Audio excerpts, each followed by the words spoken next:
tapu mo e hau e whanua, tupo wono. Tapu me tahine kuini na nasi pau mo e whale o haa mohe o fo. Tapu mo e eki whaawe whalangi o e tau maalari whaiwa o e whiawhini. Tama pilinisi, kala ni walu fotofiri mo hau eki. Wakatapu atu mo hama tāpure. Tapu mo e vika seni ale, o seni olo luto viko whinau, mo haa whakaolunga o tonga. Tapu mo e eik palemia, mo minista taki mamata, ono po se misisika. Tapu mo e kau whakamau o e whiawhini, pehe a whakatapu ki e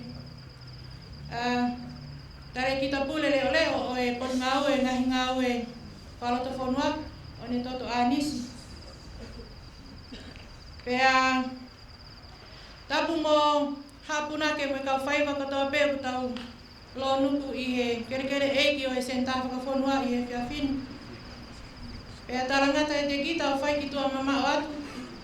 Kai atamu oku ke whakahoko atu e whakangia to e whakatau kei o tau polokalama ki he whiawhini. Ka hiri pe ko whakahoha ani, o kou whakawhei a e vika seni ale, o seni olo luto viko whinau ke ne tataki ki tau toru i halotu. Pea kahilia e whakahoko atu e o ne toto anisi ko e tare ki tapule leo leo o e pot ngawe ngahi ngawe whalotu whanua, a lea tari. Pea te toki whakahoko atu ai e tau polokalama. Malo, o kore ki e vika seni ale. Kene tatake ai lotu.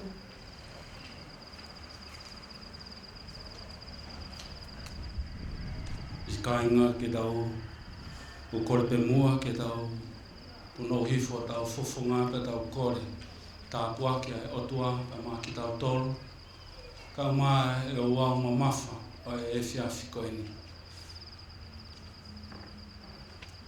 ke tau lotu i huafa o e tamai e mo alo mo lamari ma oni. Amen. E otua ai afiona ko e tamai mafi. Ka koe hau ta e riua ai afiona. Ka kutau mamao e tae mahakurea ke utapa fua ho huafa ma oni te amungeia ia. Ae o kuanu ai tau tangata he moana ho ofa a mei taimi ki I tāniti. E eiki Sesu Kristo mau whawhetai atu I ho hoko mai o kakano. Ke hoko ai ai tangata pe mo e whewhine kotoa pe ko e mea whakahoi fua ki he awhiona. O tuunga pe ia Kristo. Whakawhetai atu tamai ko uhi ko ho o wholofola mo ui. Ai o kutau mao whakahino pe mei ai. He okulahi e ngahi tufakanga. Ka e taha pe ho laumarie. Ko e whakatahataha ia o kumau te fuai I he kere. Ka koe kere o kumau whakawhetai nei whai pia mea ia e tanu pou. Ka tautou whakahoko o au mai ki he ahoni. Ono whakamahu I ngai. Ai ulunganga whakawhanua ka moi tuku whakaholo. Ka kohono toi pātolo aki pe tamai a e mau mahu inga ia. I he tuku whakaholo a ho mau whanua. Whakawhetai eiki a ho ofa. Ka ke hangai whawhonga mai tamai o tua. Nā ke a koi pe a ki mau tolu. Ka mau ka lotu pe a mau kore pe ki ho huafa. Mau hufi atu e tamatu I. Ka koho mau hau. Siau si tupo wono. Tahine kuini ka konana spau tuku aho. Ka mohona whare. E ki pare mea o tonga. Samuela Akris po hiva mo ho e ki minista o ene afio. Ai whakaafe whakalangi o aho. Tama ko prinis kalani walu fotofili mo ho e ki tamai o tua. Mau kore atu ha monu ia ha tāpua ki pa moha mo ui fuoloa. Ha mau ngahi loto whare i he whanua ka kotonga. Ka koe loto whare nai whai e tanu maki. Ka koe kamata anga o aho whakakoloa o aho koini.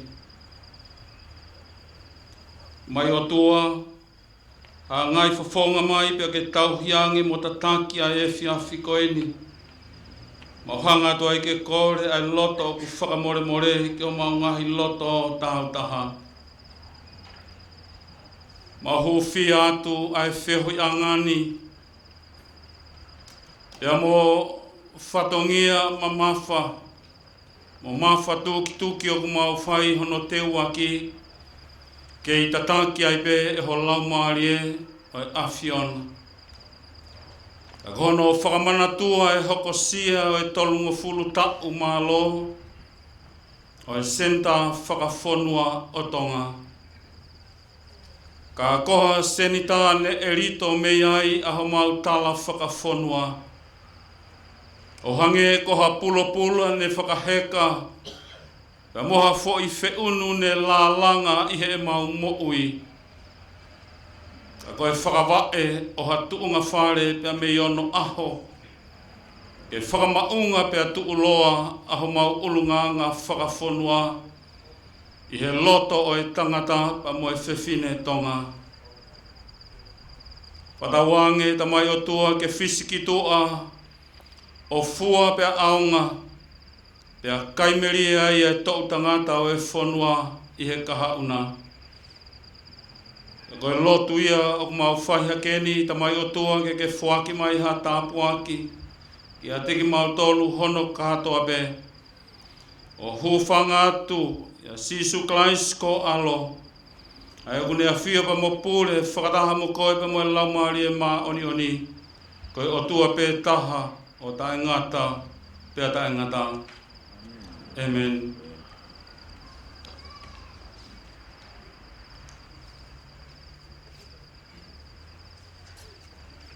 Malo kia mo seniolo Ludovico Finau, to e vika seniale o Isas Katolika Loma i tataki tau toru e lotu o e he whiawhini. Te tau hoko atu ki ha lea taritari e whakahoko atuia e he tare ki tapule leo leo o e potu ngaue ki he ngahi ngaue e whaloto whonua o ne toto anisi.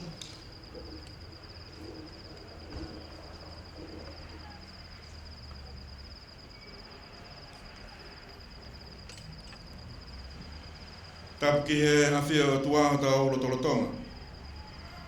Wa tapu ki he whawharanglangi o e kātoanga o e whiawhikoin, His Serene Highness Pirinisi Kalaniwalu Fotofili. Ku kore ke utala mo kāpui i ngahi tala whaki ni kotoa be kua whakakato atu i he whakatau kei o e whiawhikoin. Ka tā mua mo ku e whatongia kua kouna kita ki ai he polo kalama mo malu e whiawhikoin ke u whakaongo atu pe ke u whakao atu ahono taritari, loto whiawhia mo loto maawhana ai whawhalanglangi ai uma e kainga no kotoa pe mulawa ke tau i he senta whawhonua i tofoani ke whahoko ai polo kalama e whiawhia. Tama Pirinisi ku ia e loto maulalo moani ke whawhonga atu e minista o e potu ngāwe. Ka koe tokan paremia o tonga. Ka uma e waa koeni ki he tala whakawhonua ahono taritari. Loto whiawhia, loto maawhana, ai wheituona. Ka uhi koe taimi ku ke whakamawahe. Ke hoko ai koe whawhalanglangi, ke whakalanglangi, ai kātoanga o e whiawhikoini. Koe au ku Whiwhia e ki nao tolo ku whawhatongia ke ngā anga koe ni ke kau ngā kau whatapa mo whaituona i he whiawhina.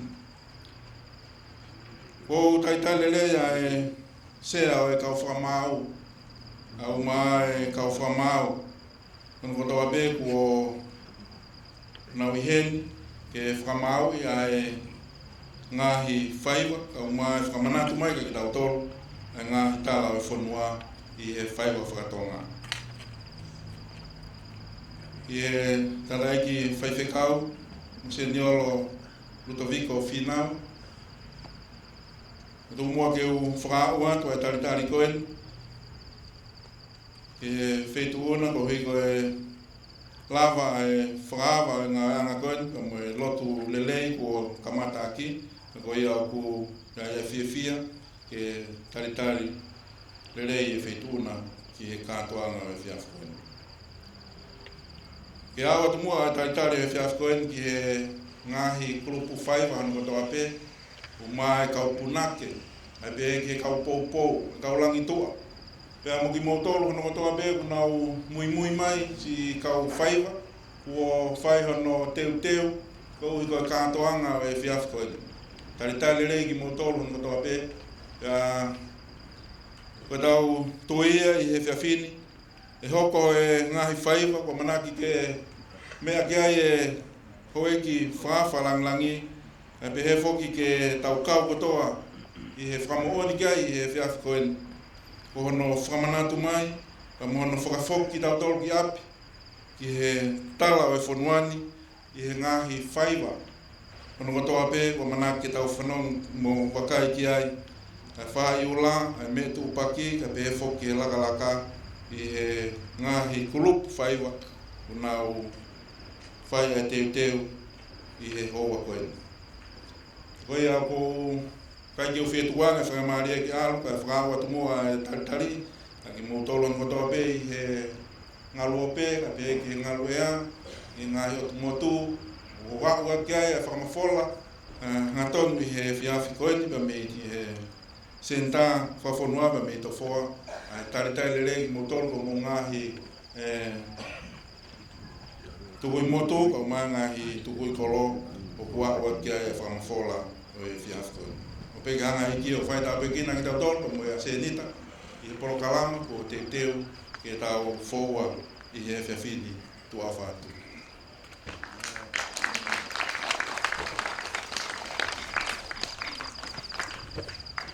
Oku whetoa e whainga maaria koe ni, ke whawhiloaki atu ai tau kau whakamau, ko e o ngā tangata ini mo e kaunanga, ne nau tari e whakatangi ne mau whaika ki nau tolu, ke nau whataki e whatongia mamawha no CV, ai ngahi whaiwa e whahaha e tau whanau he whiawhini. Pea oku sea i he komita e kau whakamau, me turiki whakatawa, me turiki whamoremore, ka ke lava hake, e mea mai e tama, pea mo e matanga. Mahalo. Pea mo Maria Kefu, oku ne lava mai he whiawhini, pea mo e potoi whaiwa i he whakahaka, pea mo e hiwa. Pea oku tui, oku ikai sola hataha ki a Maria Kataka. Pea ko e whamahu no tolu ko Kenny Kula. Ken whamuremore lava hake. Pea e whai whakatangi ki a kinau tolu i he ilo pau koe ngahi tunga whale, pea mo e nau tupuanga koe kau mamahi whaiwa, pea mo e kau punake, koe whonua. Pea nau kei tu holoaki mai ai mai moa o au ke ahoni. Oku iai pea mo e Akita, koe ofisa me he potu ngau e tak mamata pe, ngatea palu, pamole-mole ngatea. Patongia ake ngatea hono tanaki kotoa mo whamapopo, ai ngahi koini oang he kau whamau ke ngahi whaiwa, pea toki whamapopo ave ki a meturiki ke ne whakahoko mai anai angi. Koe taimini ko ngari ko mau ngaria mai ai me tupaki o tulangi, pamore-more, tau ngai aki pe ai hu mai i he whaahi whakatoke lau, ka whaki ki nuku alofa. Ka kalawa pe ho mo whaiwa, pe huki tua i ta whaki koe ni whakatonga. Mahaloa pito, ka tau taidai mua ai me tupaki mi he otulangi.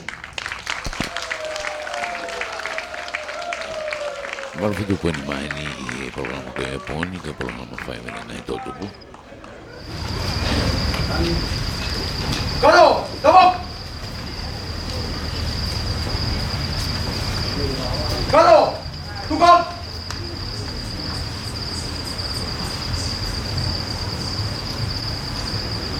Hey! Hey!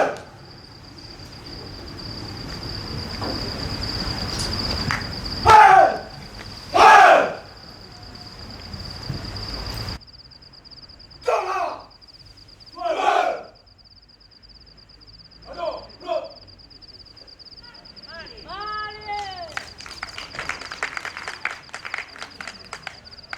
Karo, tukar. Koluluwe.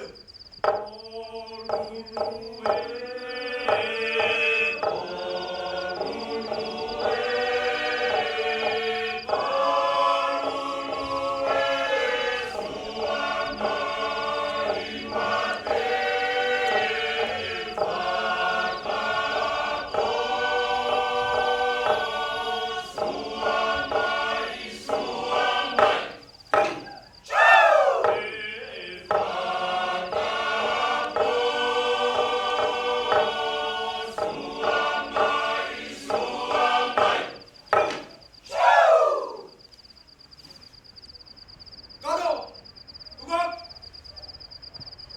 Koluluwe.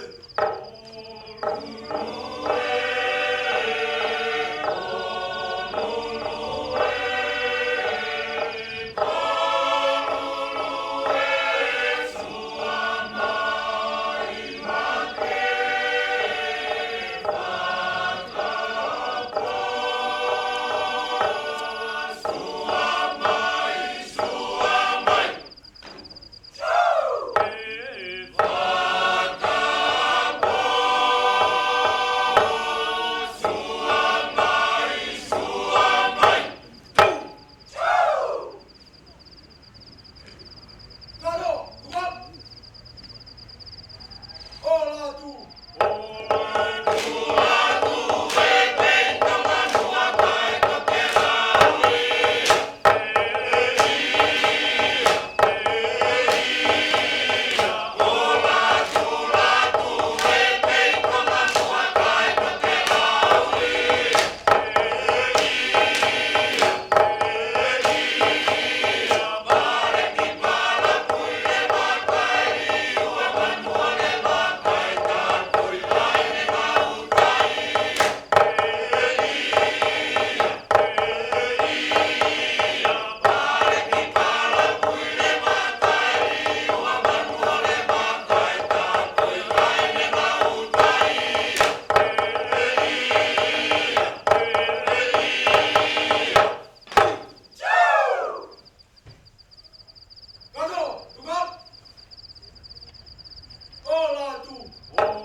Siti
Maria betul nak macam apa macam komponi kena mafuli nak waktu.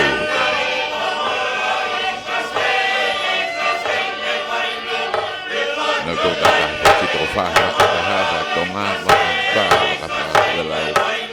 Waktu hak waktu nak tu pada. Kado, tukang. Oi, oi.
Paspasi mai mua ai me tu paki me he o tulangi pe moe faiva whakaholo mamata maalie mo whakamawhana ku mea ki ai ai kama whaape whalangangi pe pehe ki tato.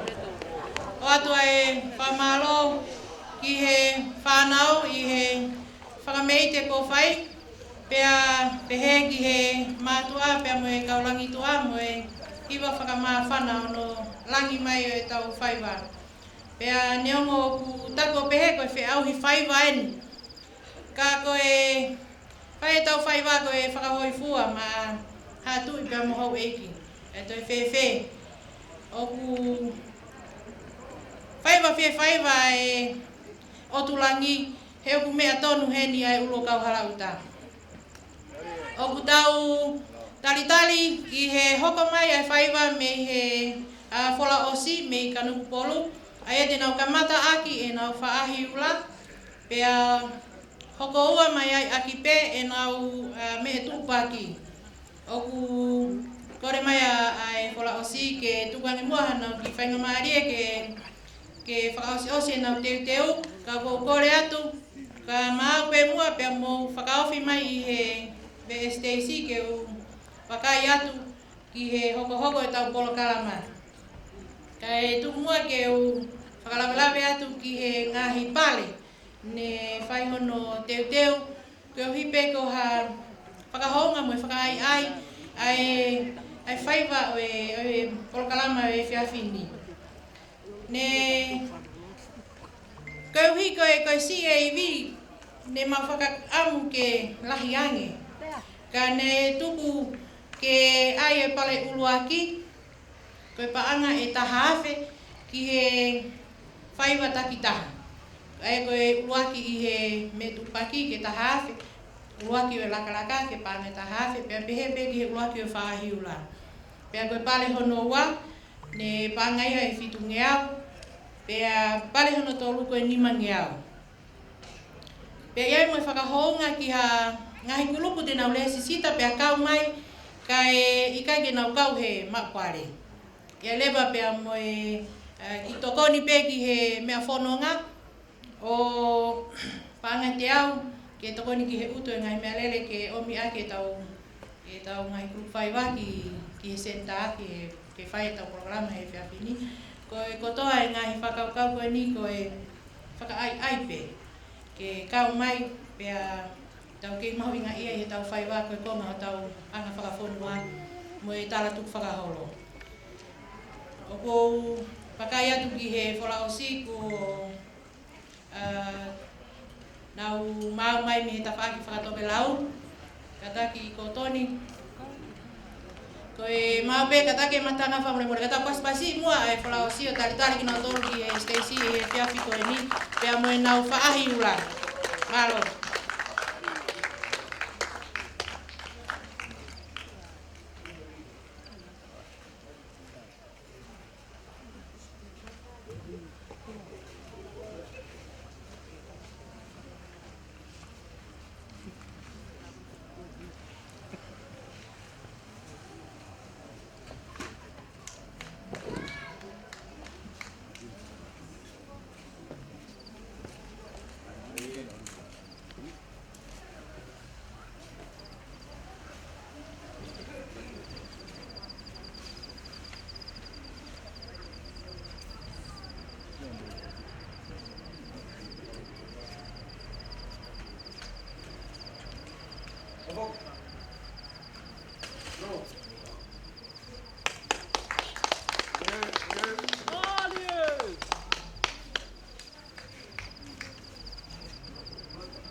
Mari.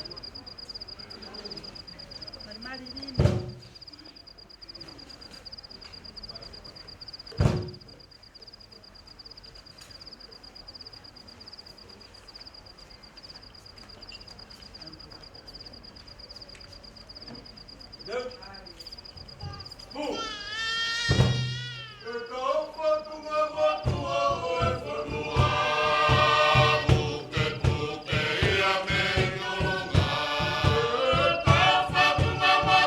you.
Maloi whaiwa. Ai whanau me he totupu e whola o si me kanuku polu. Pea ko whamalo atu whanau ki e whaiwa whakaholo mamata pea mo whakai eiki ko mo whakahoko. I he hoko mai nā ku kole ke hoko ua pe ai whaiwa a kanuku polu. O kilipe na o whahiula pea hoko mai ai pe mo e nau me tupaki. Kai toki tā tuku aki ai na ongo whaiwa laka laka. Ko e uhipe ko e ko whakatawangai whakamamani lahi whoki ai laka laka. Ko e mo ngai whaiwa i he lea pea mohono taanga. I he kautaha whamamani lahi ai UNESCO o kuna utokanga kine ngai mea ki he anga whakawhonua. Pea ko ia ine whaiwhakaukau ke tuku ke tau toki whakaosi aki ai o mo whaiwa laka laka. Pea oku ka whainga maari e pe whola osi pea whakahoko mai ho mo me tupaki i he taimini. Pea toki teuteu mai ai laka laka ai otulangi. Pea toki whaosi ai tātuku he laka laka mi he whola osi. Oku tau kau whakataha whaki i he pōni tamapilinisi pea mo e Miss Heilala o Tonga. Ofilia ki tiliti kawa, aia oku ne koe ki whine muini oku ne nofo Nusila. Ka oku ne lolotonga i tongani i ono whatongia whakamisi Heilala. Koe uhi oku tauhangana kai whakeni ki e katoanga Heilala i he isiulai. Na e whiawhia a Ofilia ke ne paiha whakameite i he hili ai ongo laka laka. Lolotonga ko ia hono whakamaopo ai ngau e kau whakamau. Pea malo. Malo, bro.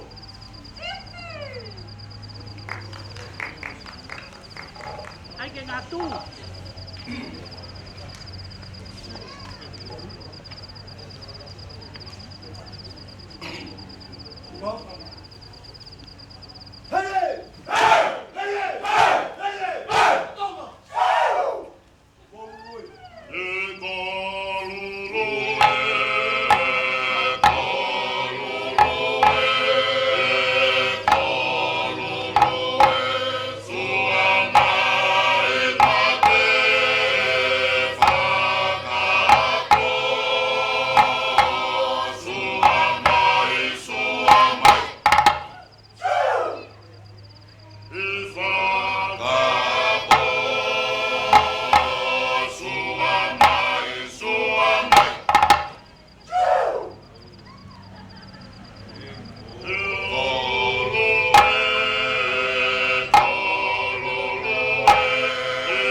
me whakao si mo e whakako whakakato mai nau me tupaki. O ke ai pe lau e ko lau si ia mo na me tupaki. Pe kata ke matanga kata pe pas-pasi mai ai fai vai whanau. Malo. Kau tatali heni ke hoko mai ai laka-laka ai o tulangi. O ngali ko nau mau mali mai pe me tapaki whakatoke lau. Mo kata ke whakawhewhi mai pe ki he Stacy. Pamalo ki he singai whae he teu na teu ngā whai vai whanau whapo opa au pito. Pe he ki he kaulangi tua me pou.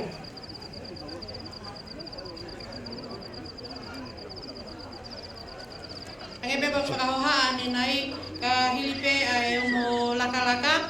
Pea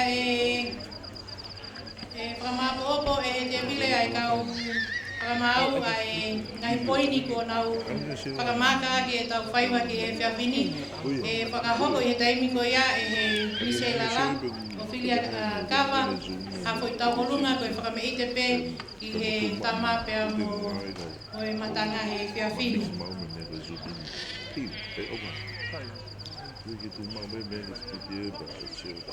Ataki katau pas-pasi o tali-tali ai laka-laka me he motulangi.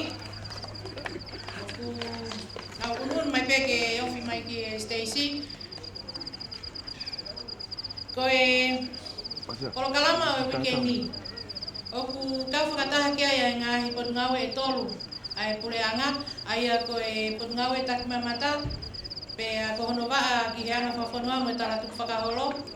Pea mau ngau e whakataha pea mo e potngau e ki he ngāhi mea ngau e whakaloto whonua. Aia o ku hingai ai iheni ai tale kita pule leo. Pea pehe ki he potngau e ako. Pe ngāhi kupu whekau aki eni o ku mau kawhataha i hono pātolo aki o e anga whakawhonua pea mo mahu inga ia i hono whakatolonga pea pehe ki hono puke pea lawa ke hoko atu e he hako tupu e whonua ai ngahi mea utau mahu inga ia mo wheinga ke tauhi ko hui pe ko e mauruta e nofo e whonua pea mo e hoko atu ki he kahau.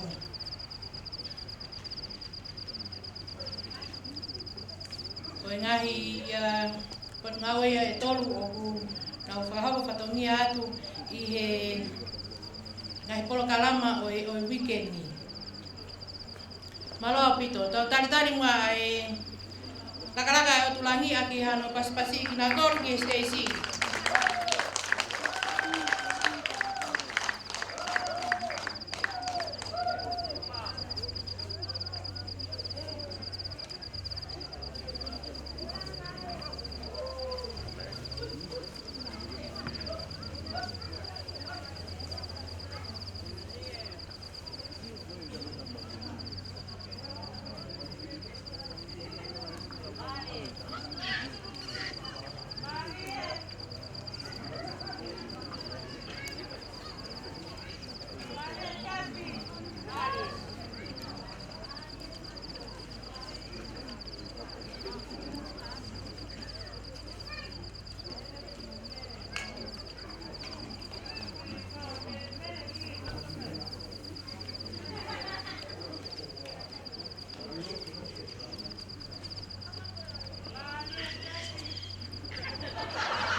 sani mo wiki.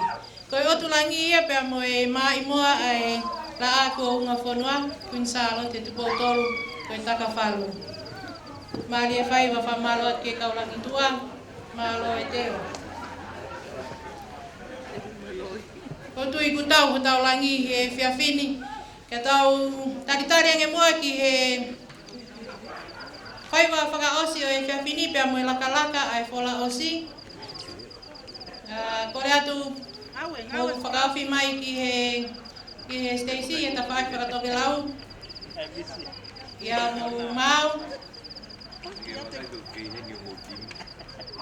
Nei ke whai hono taraki whamamanilahi i he kautaha whamamanilahi e UNESCO. Ko e laka i hono whakarewa papalangi. Ko e masterpiece of the oral and sung speeches of cultural heritage. Oku whamawhana. Pea whawhiawhia ai hanga atu hoku poko i mata. Ki he whaiwa ai hakatupo e whanua. Oku ia e amanaki lelei ki he hoko atu. Ai tau ngai whaiwa e he whanau oku nau kei tutupu hake i o tau whanuani. Ka take whala osi, mo teu mai, unu mai ke ngofi mai ki he Stacey. Pea maope, pea maulawa mai lewa, ka e whakakakato e tau programa whaiwa o e whiawhini.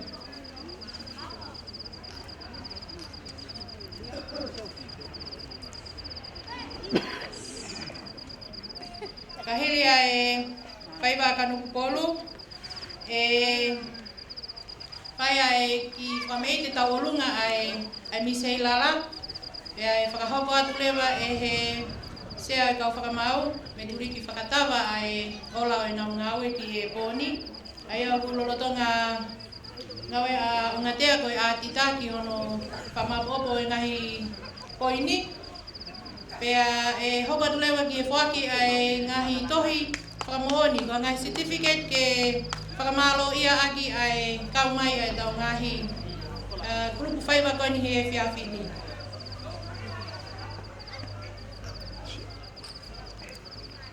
Pea e toki whakakakato atu ai lea whakamalo e o keti a kau ola koe ofisa ako maolunga me i he potungau e ako pea mo e ako ngā ue.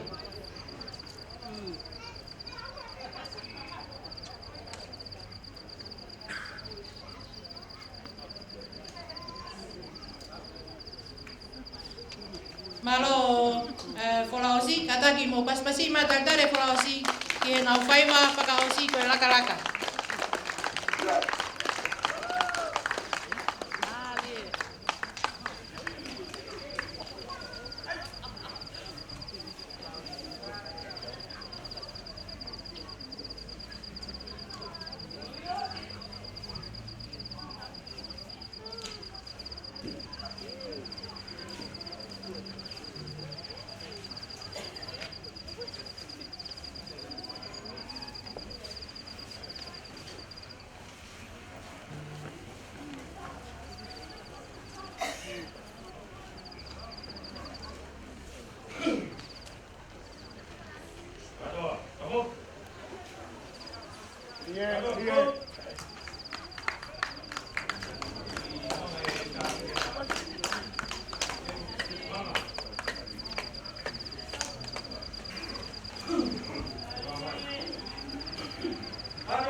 loa tu tama pilinisi kalani walu.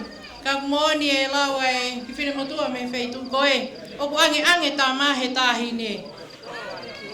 Pamalo atu ki he fola osi pea moe aho e tu e koe tanga whaiwaia u whakakakata mai aki he fola osi e nau lakalaka ki he whiawhini pamalo atu ke kaulangi tua e he ki he ngai mātua i hono teu e teu ngā whaiwa e whanau o whakawho ofa pea ngari katoa ngai ko tau e whiawhini. E whakahoko atu i he taimini e he Misei Lala, Ophelia Kitiliti Kawa, Hatau Olunga, Whakameite, kai pai hono whakamā opo o e laupoini ai kau whakamāu, kai toki whakahoko atu hono la. Koe whasitau Olunga o Ophelia, koe Wisa, e koe Naite. Malo. Kata ke paspasi mai a Ophelia Kamanau.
Ophelia, ko e misei lala wa feta fitu wa feta valu I he whakameite o e whiawhini. Ne toki lawa mai pea a Ophelia me Nusila I he whalaite ko si o ni kamata ngā ue I he ofisi o takamamata. Pea I he whakaleange ki ai e whai hata olunga he whiawhini o ne tari whiawhia I he ne veke ke kaunga poupou ki he kawhataha pea haukawha o e tau kawinga wholau ki he wikeni I he poupou ki ono pātolo aki o mai mua whai wahe whanuani. Te u whakawhehe ni a me tuliki whakatawa, I ne lava mai o whakahauka atu ai ola o e nau sivi ai ongo kulupu whaiwa ko na vei pā he whiawhini ne ongo ko e ongo kulupu whaiwani oku mahina o na tala. Pea ngana pea mo ki na ua ke na kamatai ai tau polkarama whaiwa I he tauni he oku whakanganga ke hoko atu I he kaha o. Pea mo whakaamu e toi kau mai ai ngahi whaiwa me he ngahi kolo ke he. Ke poupou ki he mahi mua. Malo o pito e whakatawa, whamarama.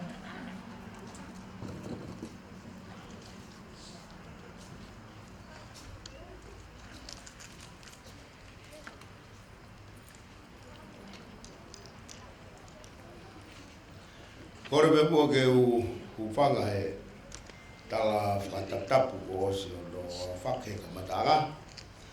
Pea ka ke whahoko atu ai wawaku nei whai e kau whamau. I hono whawhai ke he e ngā ue pōni. Ki mua ke hoko atu e whahoa ake ai. O kou whie whakawhawhungai e kau whamau. Ai whakahoko atu e whakamalo. Ai hounga ia ho mau loto mo mau lau maari. Koe uhi, koe mahupinga ia ai tau tupu wa meongo kulupu whaiwa koe ni. I he ngahi koloa fish mua e whonuan. Koe tala maluia e whonua I he whaiwa. Ku maulawe I pe ukai ko hawhatongia o whai mo fua, hono teu, hono teu, hono san. Pea tu ua to sio, pea toi alu, holo mui mai, pea toi alu to whapapau. Koe uinga, koe fotu koe ki he hau, koe fotu koe ki hou e ki, koe mea lere I tahaia ko lawa o teu. Pea lawa o whatu, pea ngā wei, kono whakarerei I ngai tai. Koe fōi kaweinga koe ia, pea koe fōi tala malu motua, o kukei puke o kulupu koe ni. Ai na whie mau, ke whakatolonga, ai tuku whakaholo, koe whanua. Ai au nau whakafotuaki atu e pōni I he whaiwa wana whahako. Koe whakamalo ia me si tūnga mātua moe. Kaunanga, mau whaka niwe nima maka I he whatongia e pōni. Koe ngahi whaiwa koe nai whakahoko koe pōni. O koe ke ia hafu kehe ia. o o kulupu. Koe whakati mea I iki, na tupu e na kehe. Aia koe tupu pehe tae tokanga, koe tupu e kaike whakahoko e whangi mea maa. Ka koe ngai kakanoi mea koe, whahai ula, me tūpaki, me heke laka. Hange ko tau mahe atu I he whiwhine na neanga o tataki tau tole pōni o ku kauelangi. Mo mea I pēko ne tau pelangi, hange ko koe tau puke he āwea he tau fia, mawhana o tau loto. Ko hui ko ngāwe kafa, ko ngāwe māteaki, ua whakahoko. Kaike, a wate mautala monu, ki he si whanau, na wanga whakahoko whatongia e pōni. Koe ngahi taulahi kuosi, kautala mou matuotua, pehege kau whine mui matuotua, na whakahoko e whatongia. Na koe pōni whakamawhana, koe tautu pūheni, o kunau tapa mai. Pea ofa ke tolonga, e mahunga ia ko iama mateaki. E taha, e ngai ko loa tuku haolo mi ono aho. Ki he ono pōka mo e kahau. Kaike, o ku whiutari mai e o whaiwan. Ka tau kapata bebe whaiura,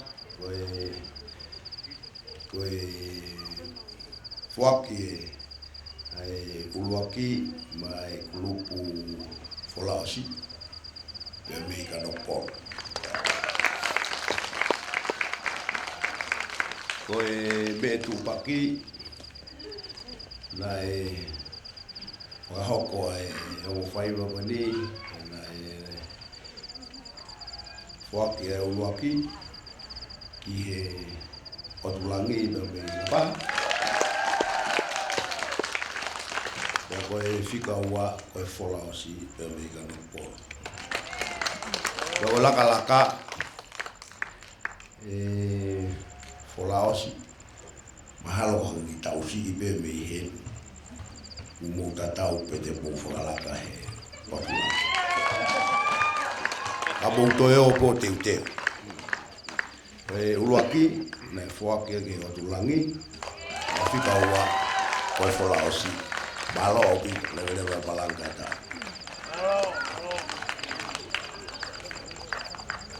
Pamalo kia whakatawa koe sea oe ka whamaungo no o mai ola oe ngawe whaingata ne tuku ange makina o tolu. I he momeniko ni whamoremole tamabilingisi karani wala futofiri. Tari mua e korewhia matamuani ke angalilei mua kai whaki ange ai ngahi certificate. Tohi whakamohoni lawa mea ko sia he tau whanau he whiawhini he o kulupu e ua koeni na na kau mai ki he tau whiauhi whaiwa. Pea kokore ke kātaki ai otulangi pea me Folaosia te mai ho mo whafofonga ke ne lawa mai ki mua o whiloaki pea mo tama pea mo mahu atu aho mo tohi whakamohoni ki he tau kātoanga whaiwa e whiawhini pea ke ai tohi ko ia ke lawa ke mawaki a homo pale paanga koe na ku lawa ke ai ane nai. Pamoremole tamabilini skalani walu ke mea mai ki mua ki he ke whakahoko ai whaki o e ngahi certificate pea e tokoni ki ai pea e whaki atua e he tokoni pale mia se misisika ki he tamabilinisi, malo pito. Koe certificate uluaki oku atu ia ko no whakahonga iho mo kau mai. Pea kodat ki ha whafofonga me he otulangi ke ne lava mai o mawata certificate ko ia. Alo?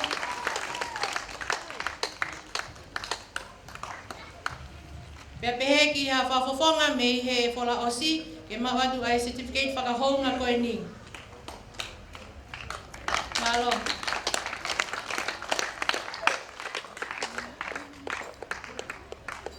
Koe certificate hono wa o whakia ki he whala osi ki he nau tuki mua e ikuna e whiau i whahi ula. Aia na nau e hoko atu i he whiawhini. Koe me tu paki. Oku pale ua o whakia ki he whala osi. Pea pale uruaki mo ikuna oku awea e he otulangi ki he paki mo e toi.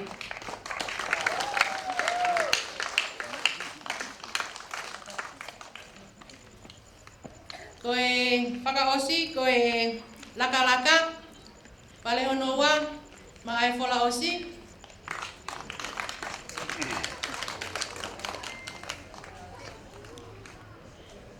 Pea, koe ikuna o e whiauhi laka, oku awe ia e otulangi ki la paha.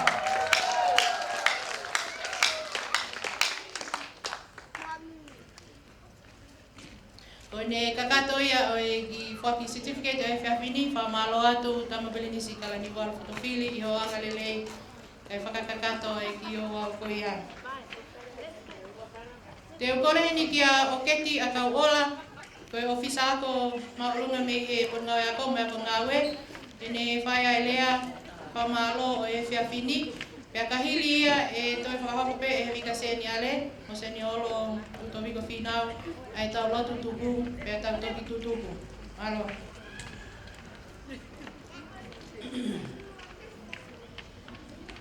Whatu lo, ke otua mafi, o pawhio e tau kakapa, ka opi ho tau lotolotonga. Whatapu atu ki he tumutumu kahalauta. Pirinis ka niwaru no pere fotofiri, koe whakalangi e o wau e whiwhini. Pea kore ke huwhanga atu, he tala whakatapu ka kato e whonua pea moe lotu. Ko whia he kamataanga o e o wau whaiva o e whiwhini, kai ata ke tongia e whatongia whakamaaloni.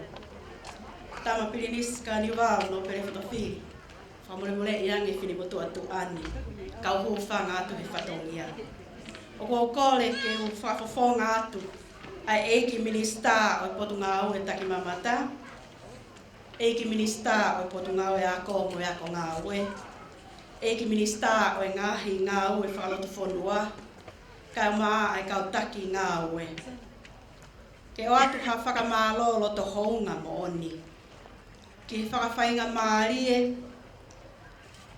ai whiawhini, kai whakalangi e o wauni, aki ho o mea heni.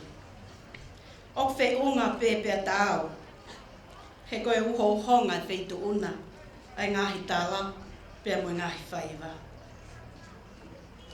O kuiai ai tala monu atu, ki ngāhi whatongia taki kotoa pē, o iho uma eiki. Pēa ke lakalakai monu ai, pēa e whare o kalani walu mo fotofiri.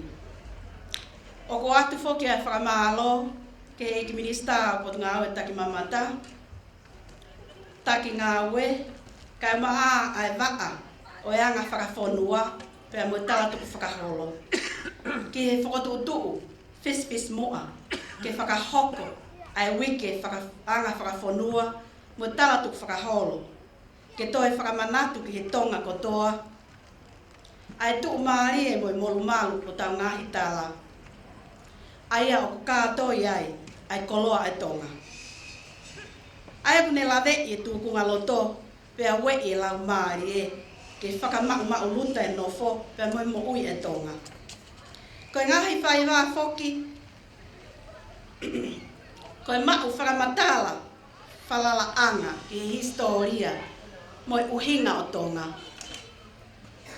Koe ngahi wha i kawei koula, o ku whai ai ho tau whakanofo, o ku ihe ngahi whaiwa, tau te whito ki he laka, aia ko iloi mā mani, i he cultural heritage, koe masterpiece. O ku tau whakamooni ki ai i he whiawhini, koe mau luta e nofo i ho tau ngahi whatongia, mo e kehe, ai tawhaaki o ke fuesia i he nofo ai tonga, o ku katoa ia i he laka. Whamalo foki ki tangata e ki pātere, ko lika seniare o Seas Katolika Loma. I he whakatapui aki e Polokalamani, ai lotu lelei, na e whiri e uluaki whā, ke whakakoloa i aki, e anga whakawhanua mo e tala tuku whakaholo o tonga. Aia, ko e pule anga mo e siasi, ai ongo lou o rive, kai mālohi ha whanua. Whamalo foki, ki he kau whamau, mo tongia whatongia mamafa o e whiawhini. Pia whamalo makehe ki he ongo group 5 pe hange ko e lau tā pe ngāri. Ko e ongo 5 i loa ho tau ki whanua. Ko e whakatau wange ke hoko ho mou pore e whiawhini mo hono kamatai e wike whawhanua pe mo tala tu whaholo ke hoko atu ai pe ho mo pole he ngahi whaiva. Pea tuku ke wei ki tau tolu, ke tau toe ngā wei, pea mahu inga ia i he tau koloa. Aia, ko e anga whakawhanua pea mo tala tu whaholo. O whai ki ai e whā i he taimi o e whai ngataa, ke ne whai e whakamauta. Ko ia tau lau kāwai, pea tuku mua, ke ako atu e whakamalo, ki he kau pou o e ongo whaivani, pe he ki a ki nau tolu kotoa pe ku lo nuku, i he senta whakawhanua i tofoani. Whamalo atu, ko e kau mai, ke whakalangilangi i e wike mahu ingani. Tawange, ke tau mātuku atu, me atu e tamapirinisi, o ke malawe pe o tau ngahi loto, mo tau tukunga manatu, o tau ngawe i ai. Ke toi o mai amanaki lelei ki hatonga o mauluta malu pe amutu uloa mo masani foki. Tua ofa eke atu.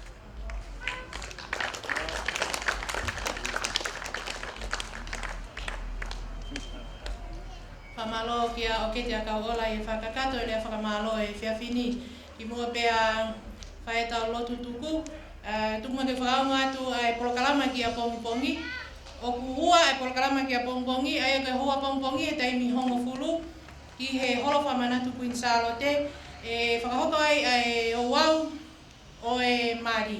E kulupu te nauhanga o whakatatai a hono whai e o wau ko ia, peo ko e o whakawhea ki ai a motolo no katoa, ka oku pate whito ni ki he tau whanau ako, ai o kulawa mai ai whanau ako me ngahi ako kehe i tonga tapuni. Ke nau kaunga whamooni ki hono whakahoko e o wau koe ni i he tau whaunga whakatonga. Pea e lele whakatahaia pea mo e whakaari-ari o e lālanga, pea mo e kokaanga, pea mo e tātongi-tongi, pea pehe ki he ngahi ngau e whakamea a. Kotoa ni e holo whamanatu Queen Charlotte e hoa Pongi, taimi hongo fulu. Ko e whiawhi, taimi whitu, te tau to e whakataha kotoa mai peki heni, ko e Polokalama ia pea mo e ngahi ko tau kaunga whanonga i he whanua ngahi matakari ke he. Tēnau whakaari-ari atoa e nau ngahi whaiwa pe hiwa mi ho nau ngahi whanua ke tau mea kotoa ki ai pea ko e whawharanga ki ai ko e tangata i ki a pastoa Siapani. Hange pe ko ia ku o mo mea i ko e Preanga Siapani mono kakai na whapaanga ai langa koe ni o senta i he tau e tolo mo furu po hili. Mahalo koe a pe kau kole ki he museni olo Utoviko Finau ke whai hatau lo tutuku. Mahalo.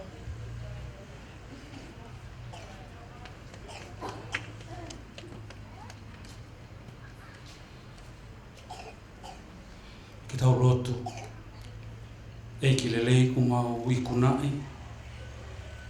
Laumarie o e kātoanga fia o e fiafi koen o mo ato e whakamalo o mo e whakawhetai ko hi ko e maulawa o whakatokanga i e misteri o e mea ofa ka ko e tufakanga pa mo e tare niti ko ke whakanau aki mautolu e kakai o e whanua o mo ato e whakamalo o mo e whakawhetai kia te koe Tamai o tua malu i ange mua a ki mautolu he hala whanonga ngai whaingata ngai whakatu tāma kotoa pe Ko higa ngahi ngafa pa mo whatongia ko ke wiki mau tolu ki ai. Whai tāpaki nāngi e whakalangi koen, mai toi ngai kau whakawhe, ta mai pa mo e whae, ka mai mau whanau. Ka lotu o mau whai hake he hoa koen, o hufanga atu ia Jesu Kristo, ko alo ka ko mau eiki. Pea koe keresi, o tau eiki ko Sisu Kalaisi, pa mo e ofa ai otua, pa mo e whio hia lamari e maa oni oni. Ta wangi ke nofo ia ia te ki tau tolu, pe o nā hili, ka e whai pe o tae ngata. Amen.